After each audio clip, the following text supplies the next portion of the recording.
And please not stand on the trim when we are moving. Hey Joe, I have Luke. Look back at the camera. Feel free to stand up, take all right. and enjoy yourself. Well, let's go see the animals. There's a giraffe. Mira la jirafa. The giraffe up there. That's fine too. You See, can the stand up. grip up. You see it? All the giraffes way out there. See? Oh, look. Yeah. They're not reindeer, but I don't know what they are. We'll hold them against Over to our left-hand side, everybody, at the food shop, you'll see a couple antelopes over there. They're antelopes. Those are called fringe-eared oryxes. Very desert adapted. You'll see they have a very light coat, and then you'll also see that everybody has horns, males and females. So that tells us that they're desert adapted because there's a lot of competition for resources in the desert. Males and females are both butting heads to get the food they need to survive.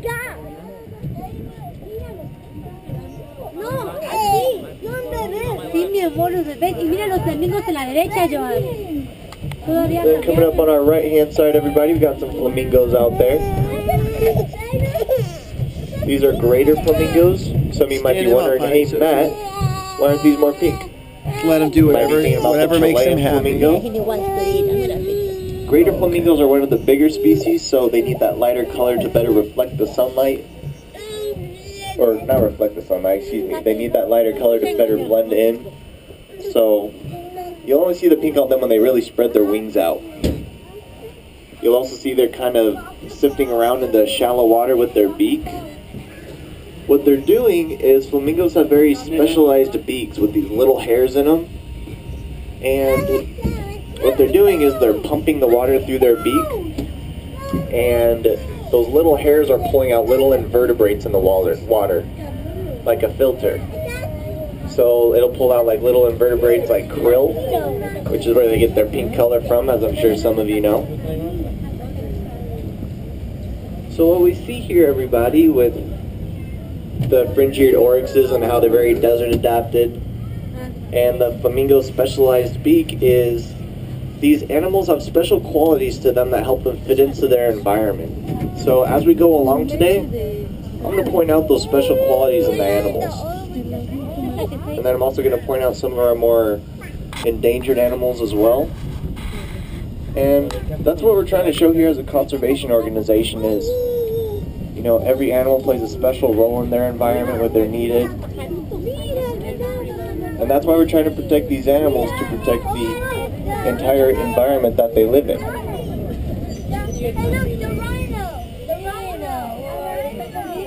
To our right-hand side, everybody, we have a rhino over there.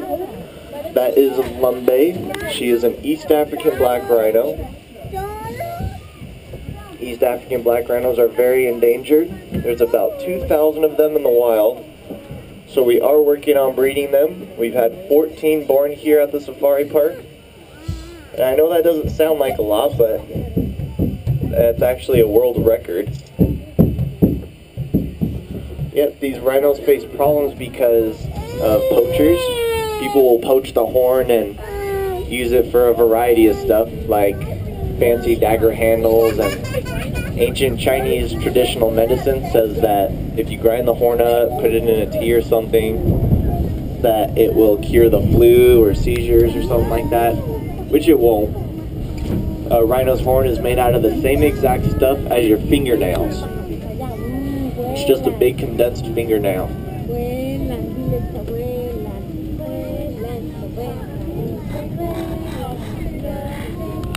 To our left-hand side, everybody, this is our pelican island. We have two species of pelican here. We have the great white pelican and the Dalmatian pelican. It's really hard to tell the difference between the two, so I won't go into detail about it. But the thing that you'll see that pelicans do is they will go in the water and form these circles in the water, and that helps to group the fish together under the water. So when they dive their beaks and we get the big gulps of fish, they get more food that way. So teamwork is very beneficial with these birds. That's kind of a rare thing to see when birds work in teams like that for food. Luke, you're on camera. And we have a beautiful view of the valley here to our left. Anybody here been to the San Diego Zoo yet? Alright, a couple people, nice. Well, the entire San Diego Zoo can actually fit in this enclosure here. Oh, wow. So with that, you see how much more room the animals have. And with more room, we get to see more behaviors in the animals.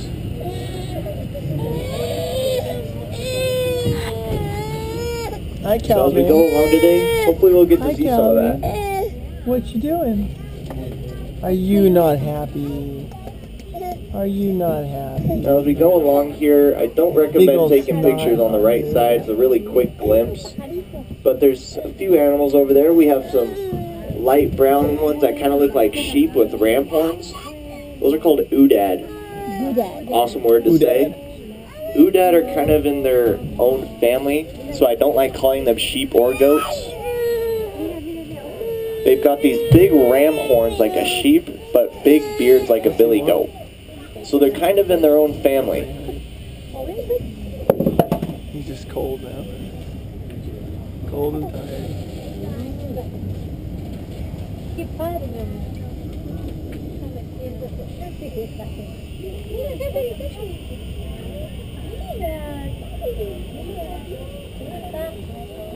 Right here to our right-hand side, everybody, we got our bird marsh. We have a couple types of birds in here right now, so I'll start from left and go right. Right next to the pond, you'll see those big blue birds with brown heads. Those are called Goliath heron. Oh, looks like they put some food out for me, just threw it in the water.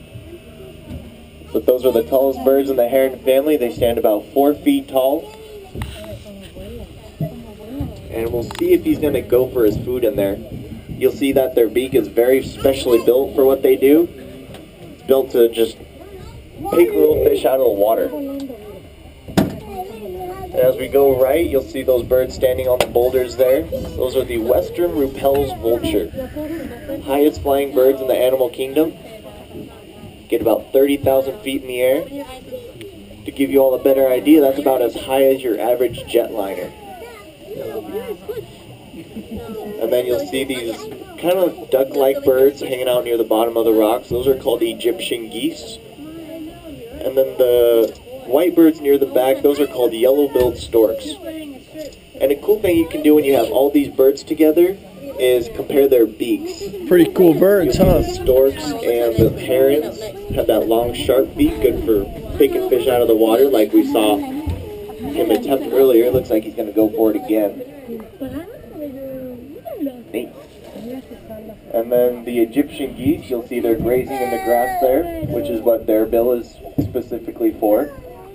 And then the Western Rupell's vulture have a short hooked beak. And that's good for the carry-on that they live off of.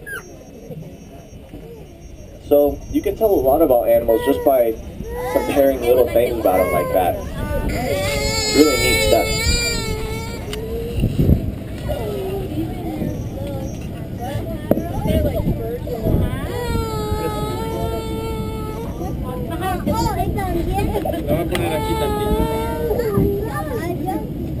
Can I help you with this thing or anything? Oh, what's out there, Luke? It's another antelope. More antelope. Solo un elefante te gusta? ¿Solo un elefante te gusta? ¿No muchos, Luz? To our left-hand side, everybody, we have these dark brown Mira, este está antelopes. haciendo popó. Este está haciendo popó. Those are called sable antelope. And the thing I like to point out with them is the male. You'll see he's got dark black horns, dark black coat. Excuse me, I'm tripping all over myself today. Extra long horns, looking pretty magnificent there. Now when we see black and white coloration on animals, it's used to emphasize things. So, because it doesn't blend in, right? So what he's saying there to his lady friends is, hey ladies, I got this dark black coat. I stick out to these predators, but I'm here the next day. I'm a survivor. And that appeals to his lady friends there because they want babies that are going to be survivors. Sable antelope are nicknamed the lion killer. They will take on lions if they're cornered. Huh. The ones here have been known to charge any ducks that come too near the herd. You know, just in case. The Patterson's eland was trying to get into the tree branches that the keepers put out for the giraffes. He was staring at it for the longest time, like, why would they put it up that high? Yeah, but these are Patterson's eland. As we go along, we'll see a few more. They're very well adapted to a lot of environments. You'll see they all have horns, so that desert adaptation again. And then on some of them, you'll see these faint white lines along their sides. Look at that one, and that's way good out for there. when the sun shines through the trees. Helps camouflage them like that. So they cover most of Africa. People are trying to domesticate them right now over there because they're so easy to take care of.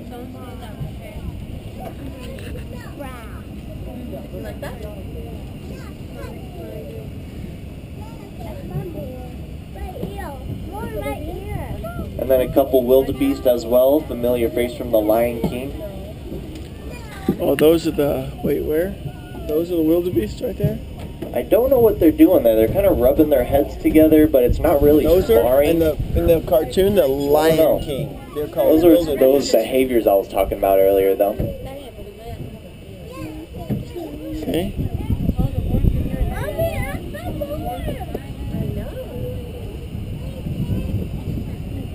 Oh, we got a special treat for you, everybody. Down here in the Boma, there's a rhino playing with the ball. This is Bo Poo. I like to call him Mr. Pooh. Stand up, stand up. Stand up, Lukey, and look at the rhino. He's playing with the ball. I've never seen him play with his ball. That's awesome. He's like a big dog. Rhinos are fun to watch. Now, we're not really supposed to be seeing Bo Poo right now because he's an Asian rhino, and he usually lives on the other side of the mountain in our Asia exhibit, but we've had to take him out because he's doing his job a little too well over there and he's having too many babies. So we've got him over here on a little vacation on Africa. He's this big ball he's playing with. Look at that. Oh, Look at that. is he going to get it over? You can do it. On his body. Look at that. Oh, wow. Yeah, you'll see Bo Poo's horn is also really ground down. We don't cut the horns off or anything for rhinos. That is strictly up to them. Some rhinos will like their horn really sharp. Bo Poo just likes no horn at all. He's an innovator. Rhinos have been known to, here they will pop the tires on the keeper trucks. Trying to grind the horn on that. Is he going to get it over this time? He makes the attempt, and no, it's no good.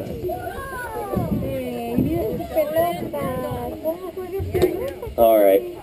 As fun as that is to watch, we got other stuff to see, so we'll move along. Got some giraffes over here. I'll just move along though, because nobody really likes giraffes. Just kidding. Cool stuff about giraffes. If some of you adults out there make a fist, that's about the size of a giraffe's eyeball. And then you'll see as the giraffe's tongue is sticking out. That's a baby giraffe. In their nose. They have a dark blue tongue. Now giraffes spend so much time in the trees that their tongue's hanging out so much in the day that if they had a pink tongue like us, it would actually get sunburned. So they have that dark blue tongue so they don't get sunburned. And that tongue is about 1 inch long for every foot tall they are. These guys stand about 12 to 18 feet tall, so a little over a foot long tongue.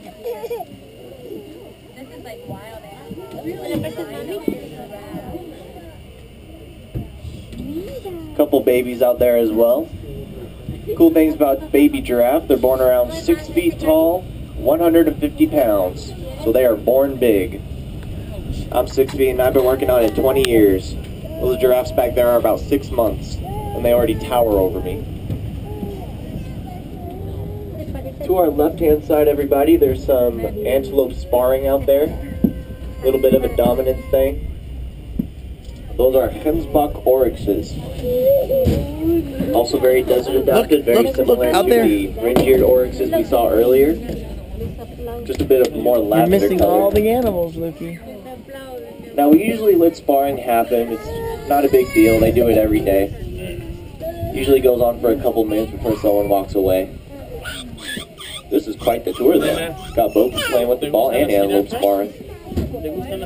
You'll see they have that black and white on their face. We like to call it a threat mask. What they're basically saying is, hey, if we're going to have a problem, I got these horns, we can settle it. And then that black lining along their belly is used to show off how buff they are to their fellow antelopes, because you know that competition for food again? You want to show off how buff you are because you don't really want to fight if you don't have to. No, you're not looking at all the animals. And then hanging out with the hens we have black buffaloes called Cape buffaloes. What about Second all most the dangerous cool animal in animals? Africa, everybody. Now, what do you think about the school airplane we're The on? youngest one is one of our newest additions here. It's not. He What is is 9 days old now. A train. Yeah. It has lots But of again, that cars. dark black coat. What these guys basically saying is, hey, if we're going to have a problem, Why? Who says we're just gonna trains go have to stomp go on train it until it tracks? stops being a problem. This train goes Very on a aggressive special animal. train They'll road. take on lions as a herd. Their wheels are bigger than a train track, so that's what. It's just a bus, but. And then everybody to our left-hand side, It's a bus just past the train. trees, there's a rhino walking along here. I don't know what Coming you're up to the talking food about. trough, that's Engalifu. Okay, hold He's a on. northern white rhino. Ladies and gentlemen, you are looking at one northern white rhino out of 8 in the entire world. There are 8 northern white rhinos left. We have Engalifu here, and another one, her name is Nola. She's a little bit more uphill, she's a little hard to see. But yep, we have 2 here, the other 6. There are 4 in a reserve in Africa, and 2 in a zoo in the Czech Republic. I'm not aware of any of them breeding at this point. We're not able to breed ours here, even though we got a male and a female. Because Nola is a little bit on the older side. She's 38. Most rhinos only live to about 35, so she's very, very old.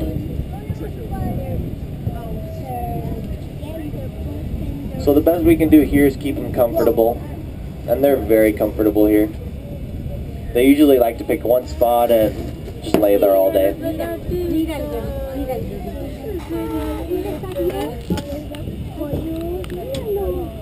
And then we have these orange antelope here. These are called Uganda cob.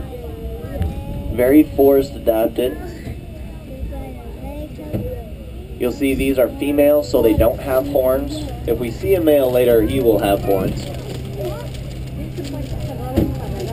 So not a lot of competition for resources. Mostly males just competing over the ladies. So how does orange help a forest adapted antelope survive? Sticks out, right? Well, to us it does, but most animals are colorblind. So they think giraffes might have a little color vision, but they're not sure about that yet. But most of them are colorblind. So if you took a picture of the Uganda cob, flip it into black and white, they would actually blend in really good with the green hillside behind them. Same thing goes with tigers and such. We are the only ones that know they totally clash with their environment.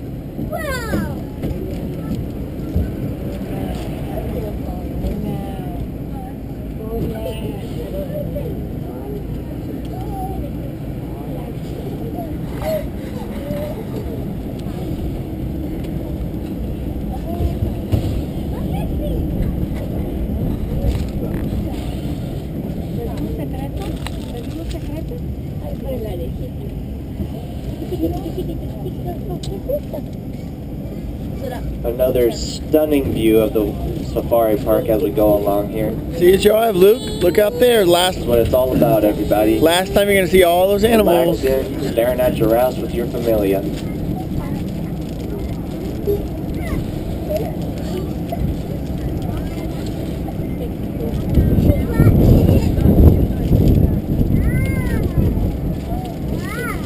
the right-hand side, everyone, if you look quickly, those are rocks. I'm just kissing. I'm just kidding, excuse me. This is actually an endangered environment here on our right called coastal sage scrub. One of the most endangered environments in the world, and so when we leased the park, we had 1,800 acres. There's no more. It's empty. We set 1,000 aside for the coastal sage scrub to make sure some of it was protected. And we need to protect environments like this because there's certain animals that only live in these environments. So for the coastal sage scrub, that would be the cactus wren, type of bird that lives on the prickly pear cactus. And then to our left side, everybody, Look at the zebras. we got some zebras over there on the dirt hillside. You see them? Do you see the zebras, Lukey? Anybody here, their favorite animal is zebra? Right on, zebras are awesome. What'd you think of those zebras? Zebra. They are the most endangered type of zebra. If any of you have done the giraffe They feeding can, at the like San Diego horses. Zoo, the money we get from that goes into the Grevy Zebra Trust Fund. So a little extra funding for these guys. They go faster than a horse. And they can change. And the money spent goes directly to conservation, so everybody wins. You'll see that the zebras are cut off from everyone else. That's because zebras are a little bit on the aggressive side, but it's not their fault. Oh, one of them's taking a dust bath. That's awesome, I've never seen that. The younger ones like coming over like, Mom, get it together. There are people staring. But yeah, they are cut off from everyone else because they come from an area where grasses are really poor in nutrients, so they're very defensive over what food they can get. So when we had them out there with everybody, whenever another animal got near the food trough, even the rhinos, the zebras would start a kickboxing match with them. So we had to take them out, put them in their own enclosure, give them their own food trough, then everyone's happy again. Mira, ya se salió esto. Yeah, we've seen a few deer on this tour too. Those are just local California mule deer. No worries though, everybody, just local mooches sneaking in for the free night. We just let them wander through. Sometimes you'll see them in the rhino exhibits and the elephants. We usually don't worry about them too much. They can't get into these big enclosures in here though.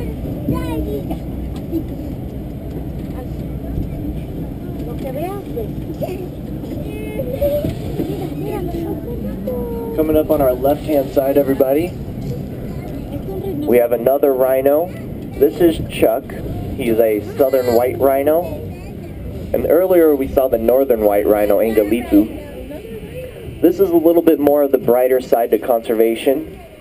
We were the first zoo to figure out how to breed southern white rhinos.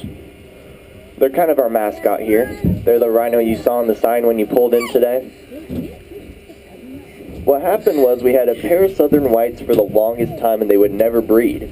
We had no idea what the problem was. But then we brought that pair over to the safari park, introduced them to about 6 more females, and they started breeding like crazy.